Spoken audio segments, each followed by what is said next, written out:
So we have some questions that you guys have written in that we're going to have Hilary answer. The first one comes to us from India.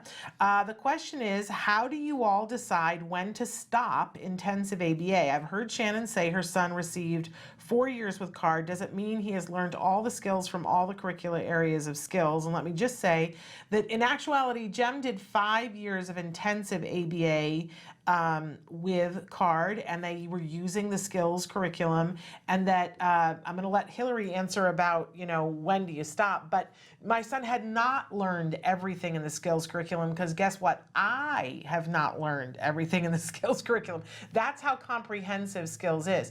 But there's sort of a tipping point, a point which, I know a lot of the skills in skills, but I'm working on some of them. So having answered that part of it, Hilary, what do you say to when do we stop? When do we know, what are the indicators to stop intensive ABA? So there's a lot of different factors that go into the recommendations that the BCBA will make for a comprehensive program or intensive program. First, I just wanted to touch base on that terminology. When we're talking about intensive programs for ABA, we mean 25 to 40 hours a week, which is actually quite a large gap of 15 hours a week. Yeah. But that's what the basic terminology is defining. When we're looking at long-term services, those are the long-term services, and the intensity behind services are typically what yield the best results. But a long-term can generally be from about 1 to 3 years. Now, in Shannon, your case too, your son had services for 5 years for the intensive program, and then I'm sure he probably went through some transitionary period as a part of that. I've also had a lot of other cases who we have had kiddos who have had services with us for several years, beyond the 3 years. It's just that's a general idea.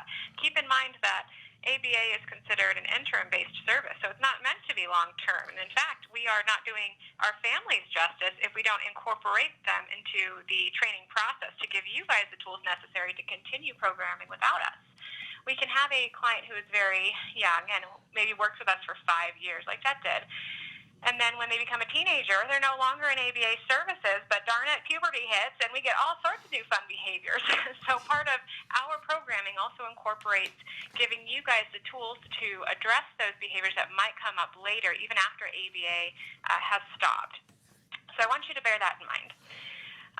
So when we're looking at making the recommendations now for starting to decrease the number of hours, we want to look at mastery criteria. We want to look at things like generalization. All of these are very important skills when we're coming to the determination of if we should be stopping an ABA program. We're never going to stop cold turkey. It's always going to be a process of slowly reducing the hours and going through that transition plan to make sure that there is appropriate transition from our care to the parents being able to take on the skill generalization and skill planning there.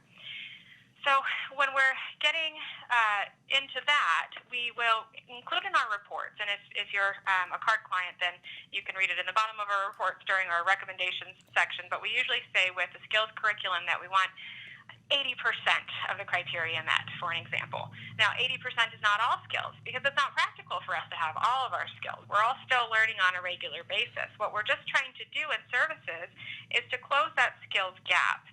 But there's still going to be ongoing learning. We want to help our children and adolescents and young adults with autism become better learners so that they can learn from their natural social environment. But that's not with the expectation that they're going to know absolutely everything. Because as Shannon said, she's still learning. I'm still learning. Those darn executive functioning skills that we all learn as adults, those are a little intense, and not everybody picks those up at some time.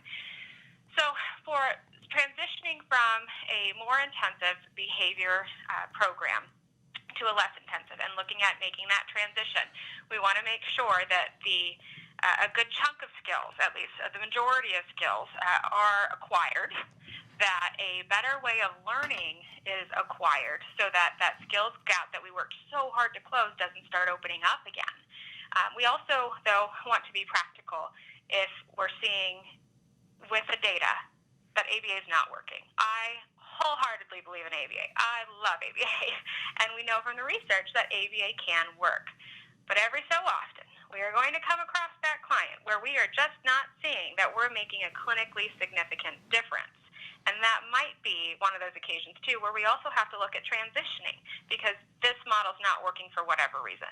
And as supervisors, we try very hard to work with your families and work with your kids to troubleshoot and be as effective as possible.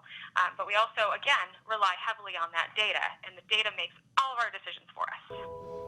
What a wonderful, thorough answer. Thank you so much.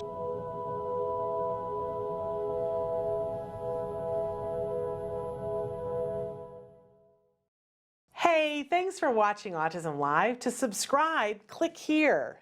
And if you'd like to check out some more of our videos, click here.